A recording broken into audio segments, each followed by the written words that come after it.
It's been a long time since social media has been actually about being social. I believe that we're going to get more AI created content. And quite frankly, I don't think people are going to care if it's AI created or not.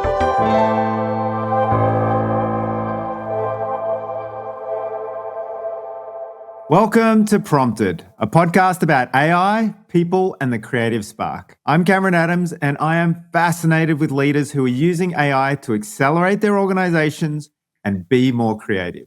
Today, we are joined by the amazing Peter Deng, a product visionary who has shaped how billions connect online. He founded the Messenger team at Meta, led Instagram through its breakout years, and drove major launches like ChatGPT Enterprise, Voice, and memory at OpenAI. He's now a general partner at the VC firm Felicis, where he's backing founders that are pushing the limits of AI. Peter, welcome to the show. Thank you so much. I'm so thrilled to be here. It is amazing to have you. Now, you're a self-professed lifelong builder. So before we get into conversation, we're going to do some building of a different kind. Let's kick off with the prompt.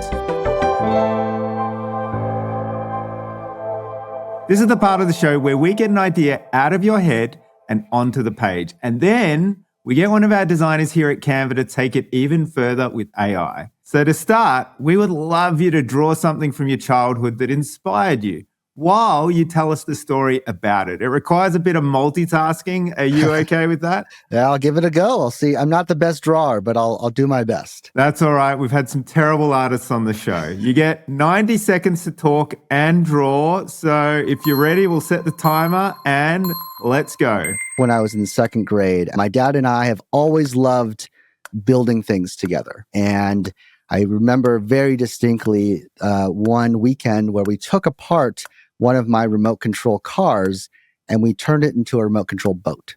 And the way we did this was, we didn't have too many parts, but we took a 2-liter bottle, we cut it in half, and then we took out all the parts and he made a propeller, and we jimmied some things together, used some hot glue, and we repurposed the motor and the remote control to be able to have this half 2-liter boat. So that's kind of what I'm drawing for you now, the best that I can remember. Sounds amazing. You are definitely a lifelong builder if you started at that ripe age. Yeah, I mean, look, it's tinkering and making use of what technologies are available to me, I feel like has been a theme for me since I was a kid. All right, I think I'm ready. It's not the most beautiful thing, but I'm going to show it to you if we can do that. I'm so keen to see it. Let's go. Okay, great. So it's the sort of the 2-liter bottle cut in half with a homemade propeller and a little shaft and the standard RC remote control that we had as childs. Yeah, I love it. You got it all in there, the little boat sitting on the water, and I think you put the most effort into the controller. It looks amazing, exactly how I remember it.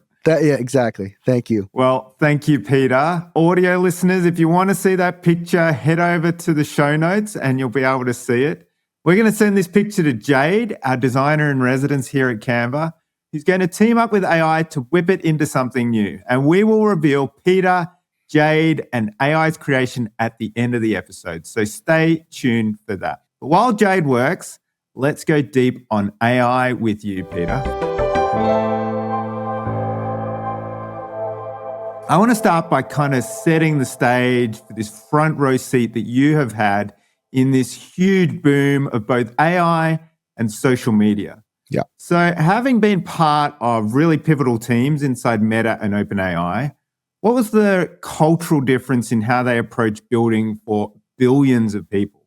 It's really interesting because I think, I'm really honored to have had this front row seat. Really grateful to have the opportunity to build for billions of people across several products. And I think the differences can be summed up very simply in that these were different technological waves, right? So Instagram was the mobile wave, Facebook was a little bit the web 2.0 wave, and Uber was also that mobile wave. And ChatGPT, you just had a different technology available to you. You had intelligence. You had AI that could talk, that could reason, that could remember, that could think.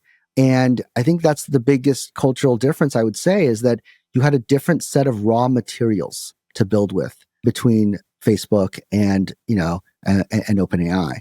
So I think that was the biggest difference. And then with that, you have to get creative in different ways. I remember the first time that, I was sitting down with a few researchers on post-training thinking about various features. Like one of the features that we had internally on ChatGPT was this ability for ChatGPT to suggest follow-up questions. Yeah. And it kind of blew my mind because, as I just entered the company, it made a lot of sense. You can get a small model to take a look at the context of the answer and just prompt the model, what follow-up questions do you have? And it does a pretty dang good job of it. And so that's kind of what was really mind-opening for me, and seeing, the new era that the builders are building in now. They just have access to these tools that we never had back in the day. And I just don't think any company that's has a culture of resting on its laurels will make it as big as they can.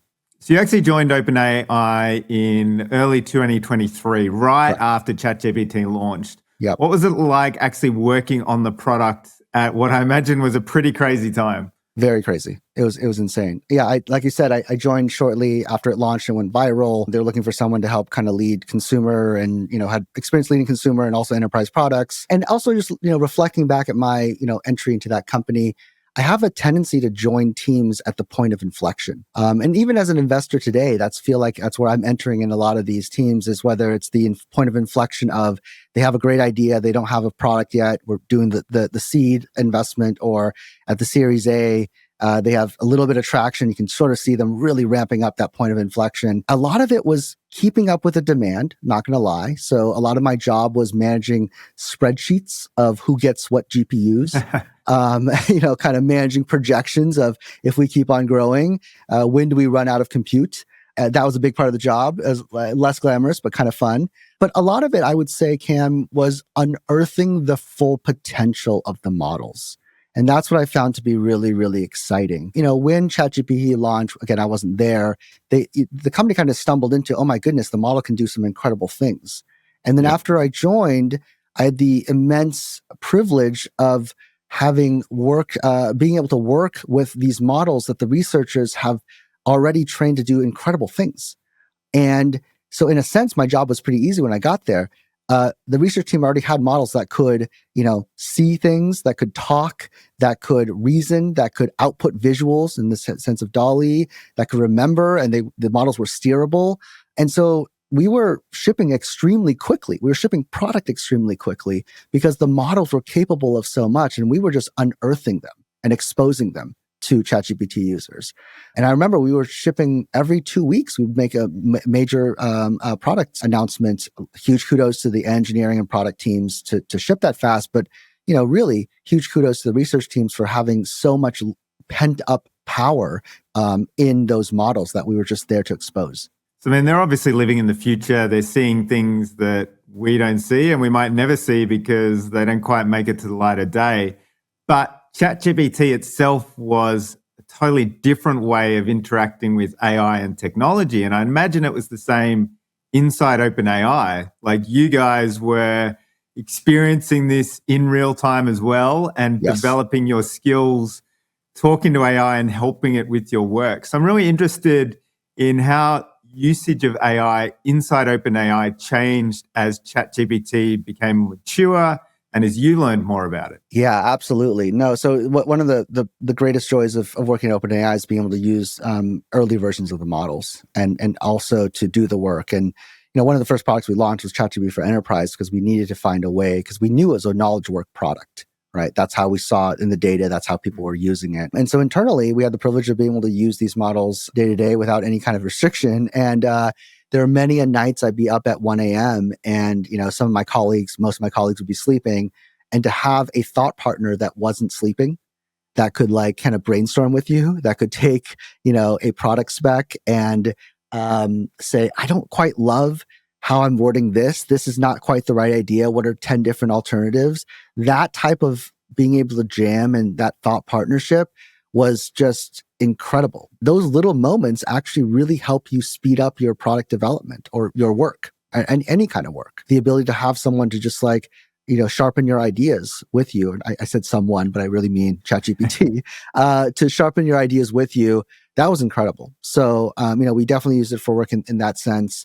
There are also really interesting things where even the usage data of how people were using ChatGPT, back in the old days, you had to, put together a user panel or get a data science team to go and comb through stuff and have hypotheses. You could literally just feed it a bunch of, user input and user feedback and say, put them into themes for me. And the amount of sort of leverage that we got to really understand our users better by using the very technology that they're using was just really mind-blowing. You were just talking about working with ChatGPT and you called it someone, which really speaks to how we're personifying AI more and more. Was making AI more human a consideration while building ChatGPT, or you always just wanted it to be a piece of technology? I think the short answer is not exactly, but kind of. Okay. And let me explain that. Look, I do think that the way that humans want to interact with technology, and a technology as powerful as AI, is really similar to the way that we've interacted with other humans, through all of history. A lot of the concepts that the team that we built internally did stem from human concepts, right? The ability for it to see, to remember things, the ability for it to speak. And so in a sense, that was a personification. But in another sense, I would say, because AI can take on a lot of the interaction patterns that humans have been evolved to be used and used to for some time, it only made sense to lean into that, right? And the concept of technology shaping to humans is not a new concept. A classic book that I love is a book called The Design of Everyday Things by Don Norman. Classic. It's so good. It's one of the few books on my bookshelf. And I remember reading this in college, and this book was written, I believe, in like the late 80s, like 1989 or 1988 or something. Yeah. And it talked about the importance, and you know this, of affordances. And it's one of those words that it's like, once you learn it, you can't unsee it. But, the classic example in the book is the way a hammer feels in your hand is so natural because it's shaped to, it's the right form factor that molds to how you want to use the tool. And I think that as a design principle is evergreen, right? Here we are in 2025, and that word is still words I use with a bunch of founders I talk to about product design. It's like, what's the affordance here? And so I guess to answer your question more directly, I would say, no, it was not an explicit goal to make AI more personified, but it was just a natural evolution. And I think people gravitated towards that. Yeah, the great example of affordances from that book is actually door handles. Yes. And on one side of a door, you can have a door plate where you're meant to push the door in. And the other side, you can either have a handle or a lever, and that implies that you're pulling it, which to me really speaks to different contexts. Sometimes you want to push, sometimes you want to pull, and it's really important to signal that to the user. Cam, it's I'm getting goosebumps because I normally talk about this book and people I get blank stares, but to actually hear you, like, I had forgotten about that part of the book, but it's awesome. Yeah, no, definitely you and I should start a book club. I feel like we have similar tastes. Oh yeah, let's go. Creativity and AI book club. Yeah. I was talking to Joel Lewenstein from Anthropic the other week, and we really dived into creative friction and the role that AI assistants play in these interactions that we're having with them. Mm-hmm. And you kind of alluded to it. People approach these interactions differently to how they do with other software. But there's also a bit of a tension that I'm seeing. A lot of the time you go to your AI assistant for an answer. Please give me this thing, do it for me quickly. I just want to crank it out. Other times it does need to be a creative partner, and to be a really great creative partner, you need a bit of friction. You need some pushback. You need questions to be asked. How did you see that tension playing out in the product, and how did you shape it? Inherently, a lot of the times you ask ChatGPT or any, Anthropic, Claude, anyone in Claude Code to do something, when it doesn't get it quite right, there's a moment of that frustration. So I don't know if that qualifies as that tension, but in some way I feel like it does, because what it does is when you get that moment of frustration, Cam, I think you end up, one, feeling frustrated, and then immediately after that, feeling like you need to clarify your instructions or your thoughts. And you take another pass at that. And I think this happens in real life. Like let's say you're just brainstorming with a partner and you throw out an idea, they throw out an idea, and it's not quite what you're looking for, but you're just like, no, it's not quite that. It's more like this and less like that. Yeah.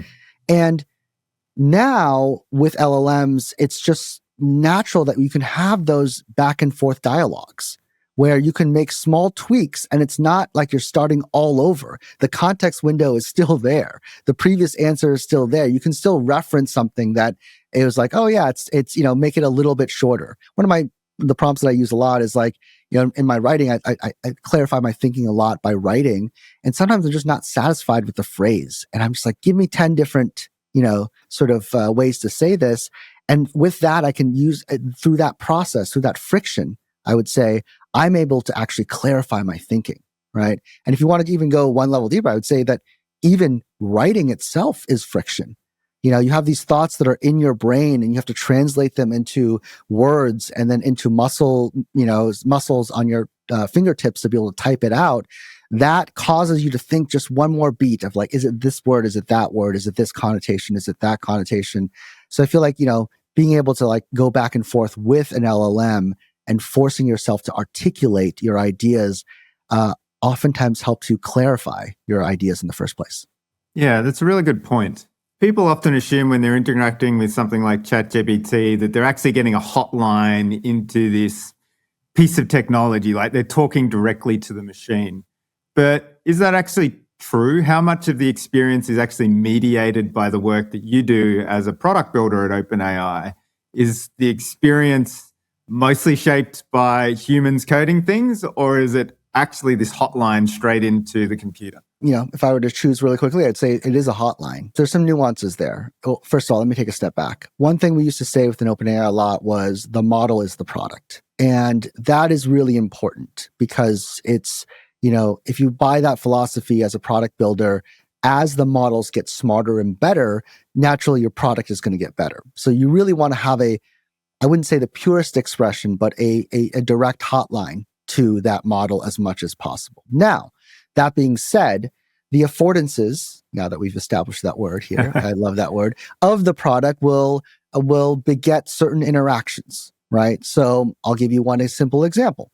The fact that with ChatGPT, you speak first. The model does not speak first. You speak first. That is a design choice. That begets a certain type of interaction and a certain type of questions.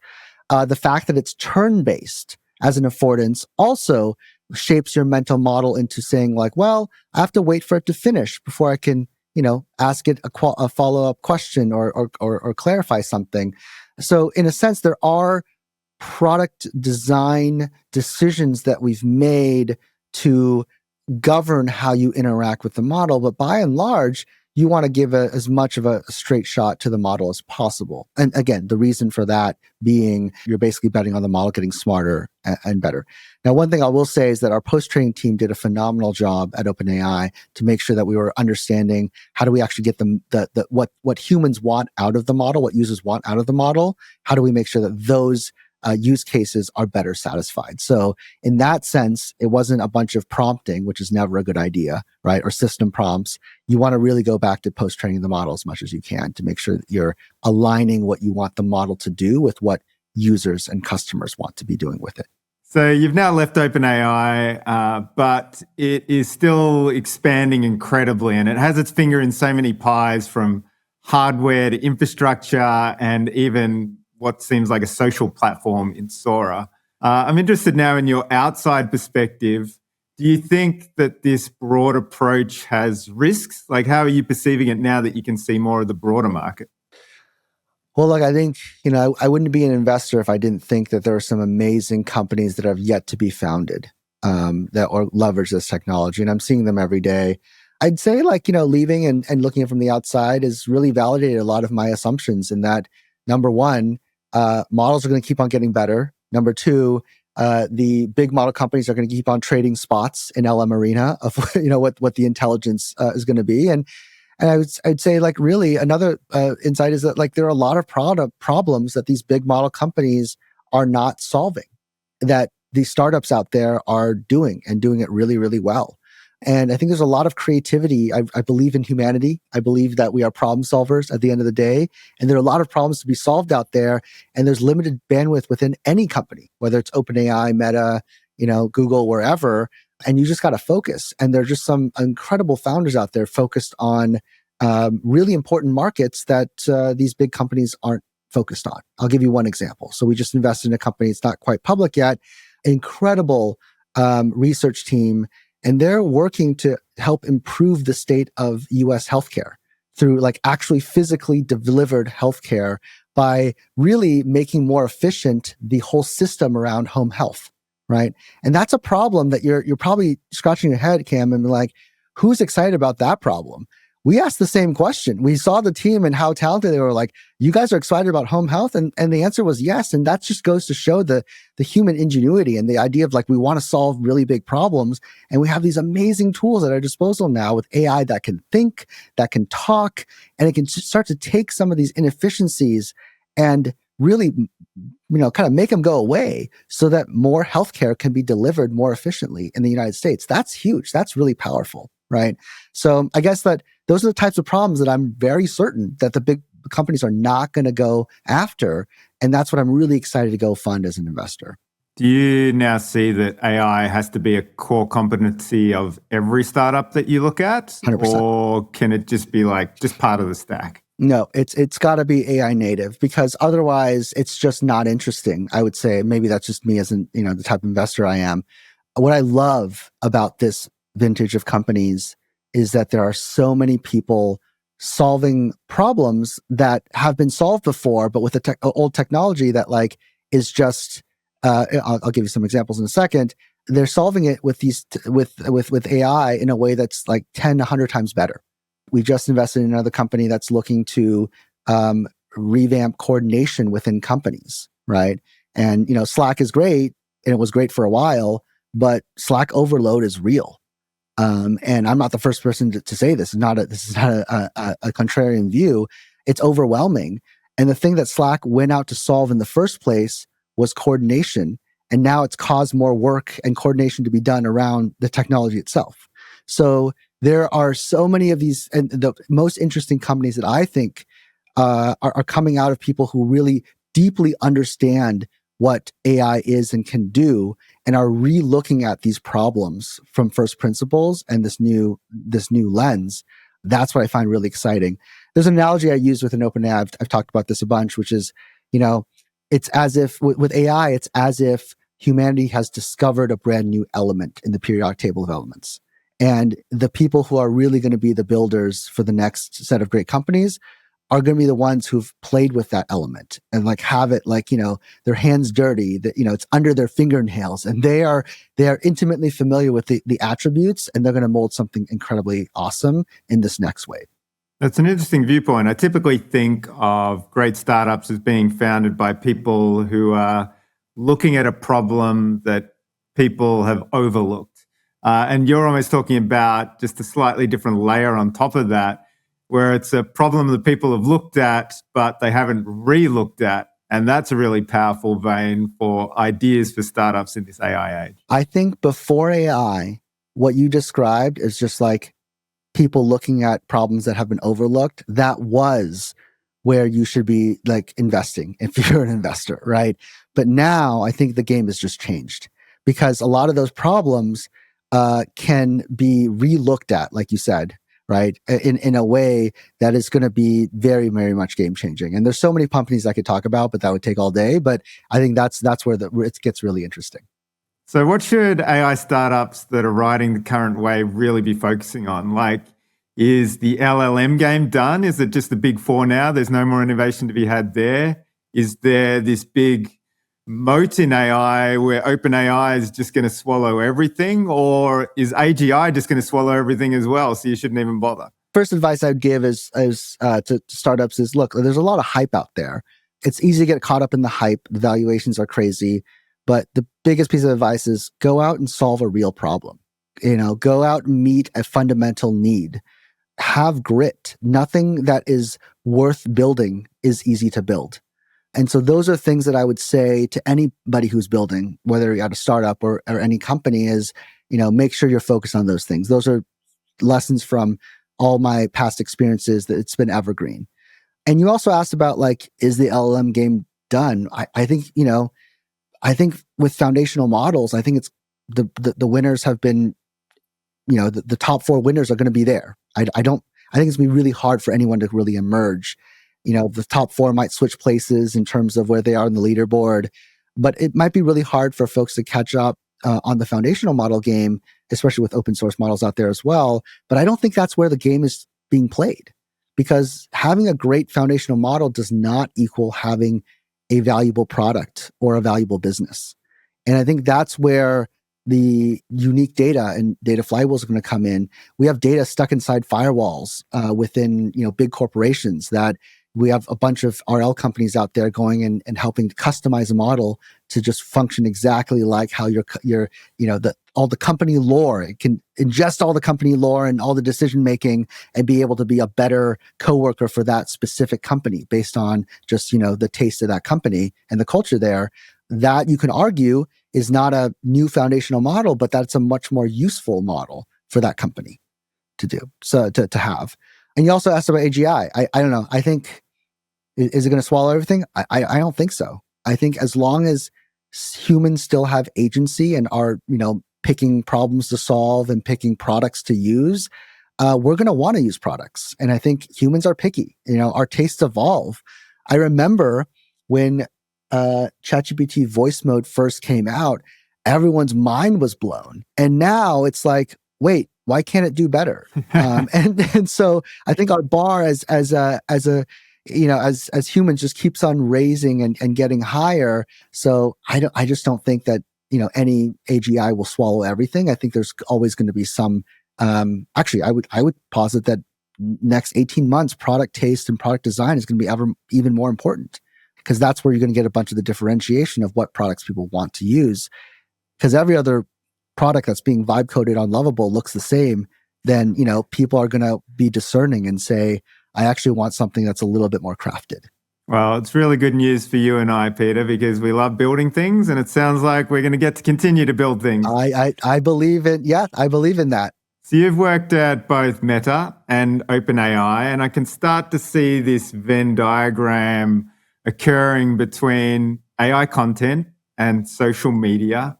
And I'm really interested in your thoughts on where you see this overlap heading. Where do social networks go? What happens to them as content becomes more easily creatable and as content becomes automatable? I can't really predict the future on this one, but I'll share a few thoughts on this. It's been a long time since social media has been actually about being social. If you take a look at your Instagram feed, it is essentially an interest graph. It's an interest feed. It's not really a social feed. Now, there are a few friends sprinkled in there every now and then, but by and large, it's about content that you're consuming. If you're talking about content, I believe that we're going to get more AI created content. And quite frankly, I mean, this is going to sound unsavory, but I don't think people are going to care if it's AI created or not. Because content is content. It's entertaining. It, hopefully teaches me something and tells me something that's true and teaches me something and entertains me. But why do I care what tools were used to make it?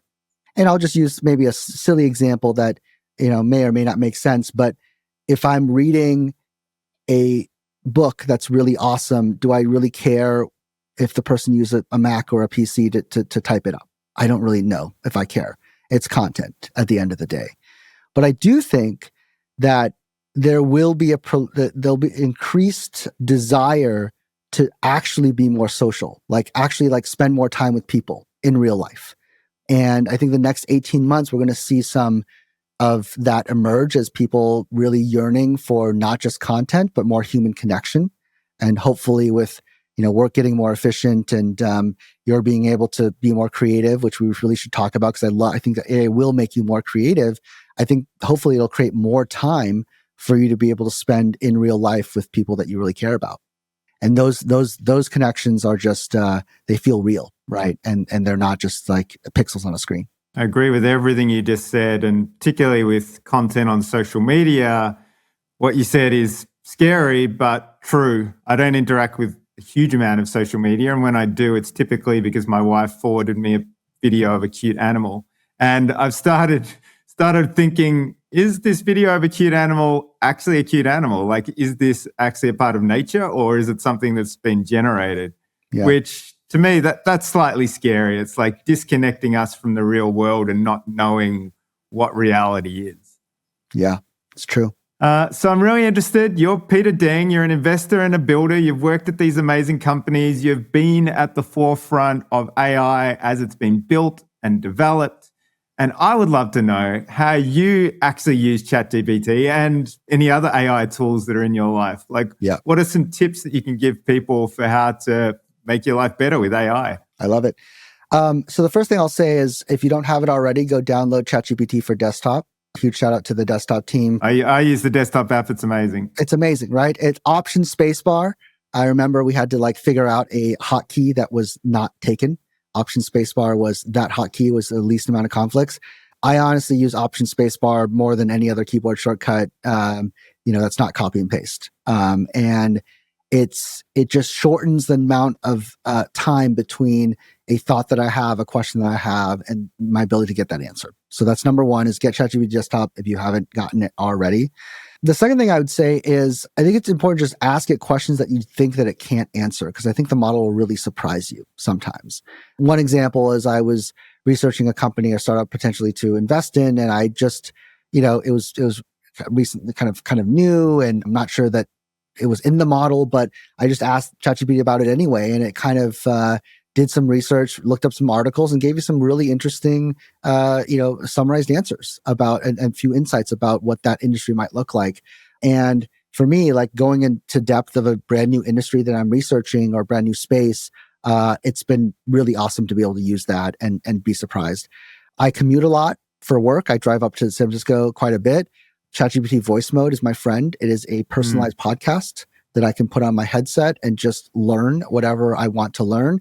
It gets a little bit tiresome at some points. So there's just change the voice. Yeah, I know. But even then, some of the mannerisms I can't really stand, but I'm sure the team is working on it. And it's been really great to be able to learn while I go and stay safe while driving, because it's just, my hands are off my phone. It's just great. And then the last thing I would say is that the fact that it kind of remembers you and your questions over time has been really useful. I remember asking it a question. It's like, oh, because you're an investor and this is what you're looking into and here's what you're interested in, here's the lens I would take a look at. Those answers are really surprising and delightful. So it does get better the more you use it. And I should probably stop there. Otherwise, I'm shilling too much for this product here. Is there any advice you'd give directly to founders or people building businesses about how they should be integrating AI? The state of the art is changing. I think that, everyone was doing sort of, embedded chatbot, kind of retrieving over a set of knowledge, et cetera. I always ask founders this: do you have access to a new set of data through your product? Are you creating something new? And if not, it feels like too thin of a wrapper on top of the foundational models. And the second thing is, will you get any insight into how people think about problems and their chain of thought as they use your product? Because I think that's where a lot of the differentiator will become. Because you can imagine, if you're a startup and you're building a product that is as a design widget or whatnot, right? It helps you design, logos. Let's say you're a graphic designer. The ability for you to keep on tuning, if you don't like the option that it presented, it's a much stronger product if you're able to ask the user for their chain of thought of why. How would they approach creating this logo that is different than what the model has created itself? I think that extraction of the chain of thought is going to be massively differentiated for startups who are building today. And I guess I'll go a little bit and talk about data in general. I think people just assume that the data in the world is in the models. Well, it's not. A lot of it is behind sort of VPNs and within a company. But even then, if you had the data of every single meeting notes from a company, that's still not good enough, because even then there's still data stuck inside people's heads. And that's, I would say, the most valuable data. And it's how I approach problems. After being a product person for so long, I've made some mistakes and I've had some successes. The way that I've tuned my brain to think about a problem and to approach a problem is unique. And I guarantee you that's not written down anywhere on the internet. And it's also not written down anywhere in an internal document either. It's in my head. So the startups that are able to extract that knowledge out of people's heads, I think will really have an advantage in the next round. But at the same time, the foundational model companies are doing that exact thing with companies like Mercor to really have experts train the model with their chain of thought. And so it's going to be a little bit of a race of like, who's going to, create the better model, the foundational model companies or you and your startup with, who has direct access to a workflow that nobody else has. Well, what's going to happen when you switch on your first Neuralink chip inside your head and suddenly your ideas aren't locked inside your head? They're available to the AI. Can't wait for that day to happen. On a kind of more personal behavioral level, what do you think AI can do for founders? Like, how can it help them level up as individuals, as leaders? Yeah, I'll go back to what I said before around the thought partner bit. I do believe that fundamentally AI is going to make us more creative because it's going to shorten the cycles between I have a thought, I want to see the output, I want to iterate on it. I think it's going to make us more curious because we'll stop asking, we'll stop ourselves from asking questions. We're just going to go out and ask the question because the answer is going to be out there, right? And how many times have you think about way back in the day when I was a kid, if I had a question and I was at school on the school bus, ride home, it's just a lot of effort to go home and open the encyclopedia and look it up, right? But like the ability for people to be rewarded, their curiosity to be rewarded with instant gratification of knowledge, I think is going to make everyone level up.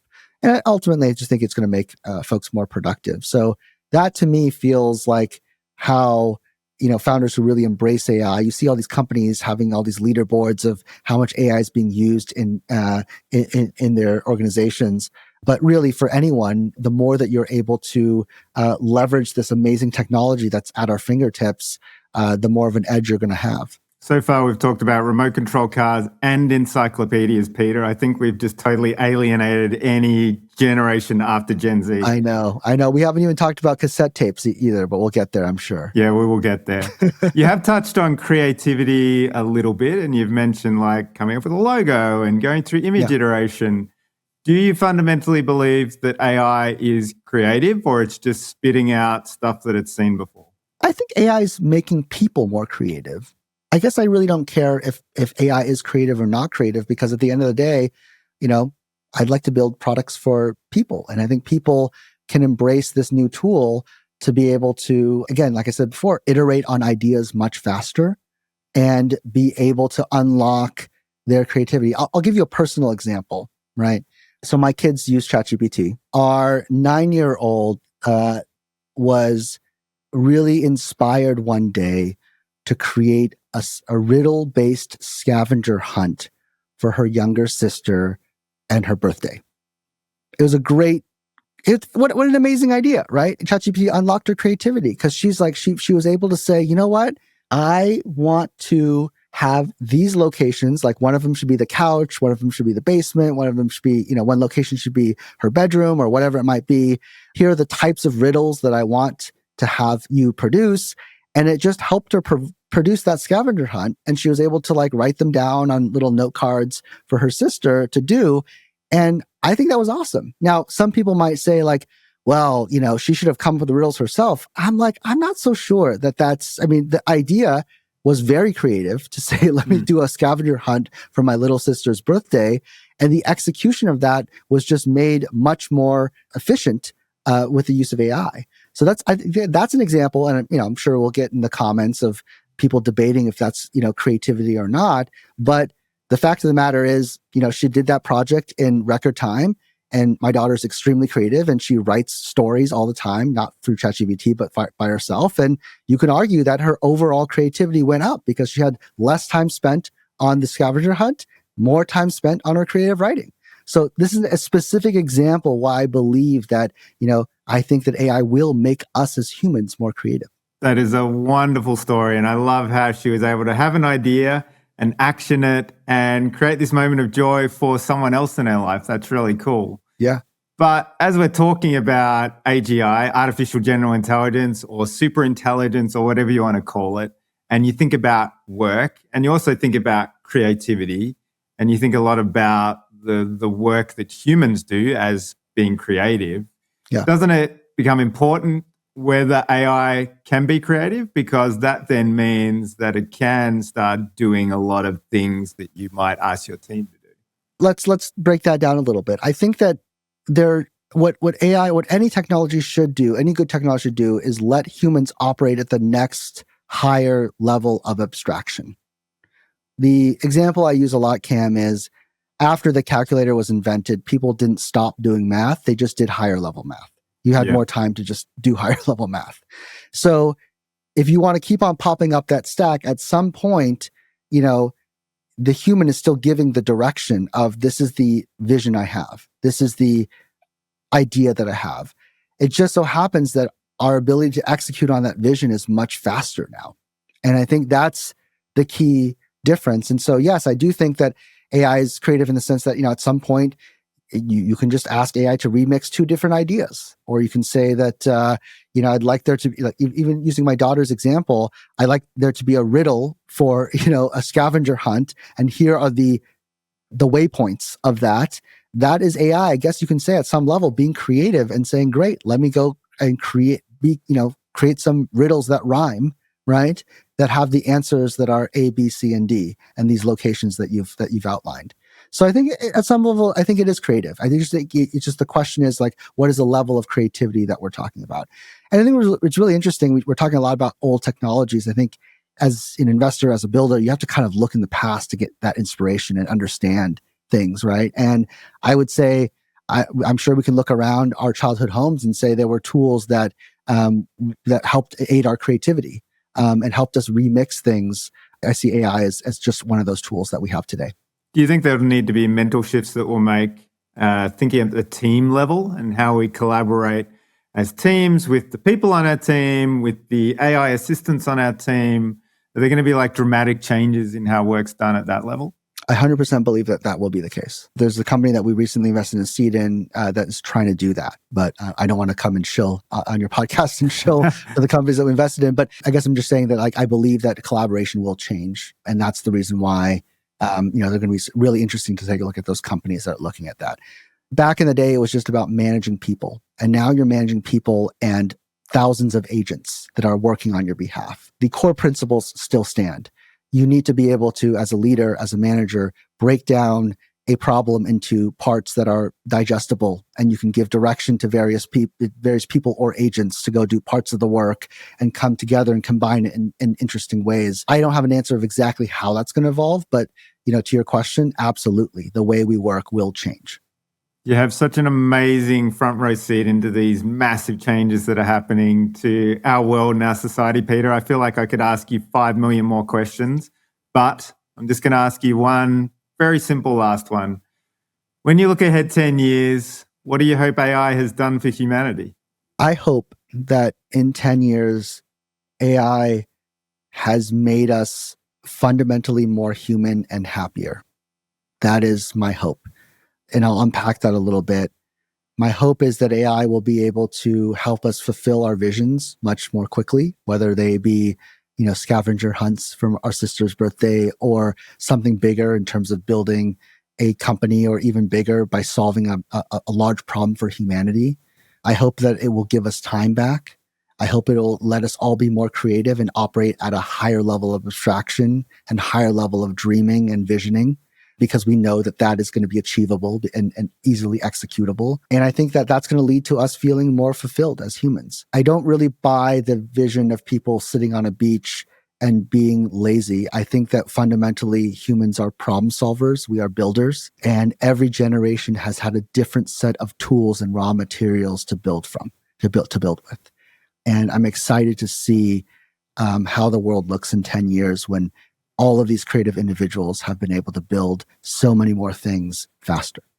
I think I would be 100% happier if I could just spend all day doing scavenger hunts with my kids. So thank you for that vision, Peter. It's amazing. Of course. All right, let's change gears a little bit. We will dive into your all-star creative team. This is the moment where you get to shape your perfect creative team. You get 4 seats, any person, any era, any universe, dead or alive. Who would you have and how would they work together? Yeah, this is a tough one. The first person that comes to mind, and these are all people that I have no business knowing, or they're not even alive today, is Mark Rothko. What he did with colors was very inspiring, and colors are so simple. It's just a spectrum of light, or a wavelength of light. But the way that the harmonies and the contrasts, I've always been drawn to that work. I would say the second one is Claude Monet. Every time I go to Paris, one of my first stops is the water lilies in the amazing giant. It is just breathtaking, and it's so peaceful. And there's something about that format and just his vision and ability to kind of create an experience more than just a painting. I'm curious what the two of them would do together around the table on that creative team. I will say Don Norman. I think that there is a functionalism to design and creativity that I think he would bring to the team and the mix. The last person I would choose, Frank Lloyd Wright. Something that's really interesting to me with the integration of structure and nature that he's been able to do. And nature is one of those things that I feel like fundamentally does make us human, the love of nature. I always feel refreshed when I come back from, a weekend in Big Sur or something that's very beautiful. And I do wonder with these four people, what they would do if they were to come together. That connection to nature, I think, is going to be even more important as our technology develops and as our free time also expands. I hope you've got a fifth seat on that team, because I want to be on that team and I want to sit there with all those people. Amazing choices. Really interesting that you chose two painters up front. Yeah. And I love that you chose Mark Rothko, because he shows that creativity doesn't have to be complex. Like, it doesn't have to be this image with 1,000 figures in it and detailed line work, and just creating something simple that really lets people experience color and painting in a totally different manner is so powerful. I didn't get Mark Rothko for a long time because I'd just seen his pictures in books, and actually going to a gallery and being in a room with one of his immense artworks just makes you feel the painting, and it's something you can only experience in real life. Absolutely. Okay, I think Jade has had enough time to feed your original sketch into AI and work with it just a tiny bit. So I would love to bring her back to see the final results of this human AI, human creative triangle. Jade, show us what you got. Hello. Okay, so basically, I thought it'd be really cool to make this sort of looped trailer videos of like a movie about Peter's infinite machine. Okay. And so I've taken your sketch and I developed a storyboard of images and then used AI to then basically turn it into different scenes that have all connected to make this loop. Let's do it. Sounds incredible. Can't wait to see it. I can't wait.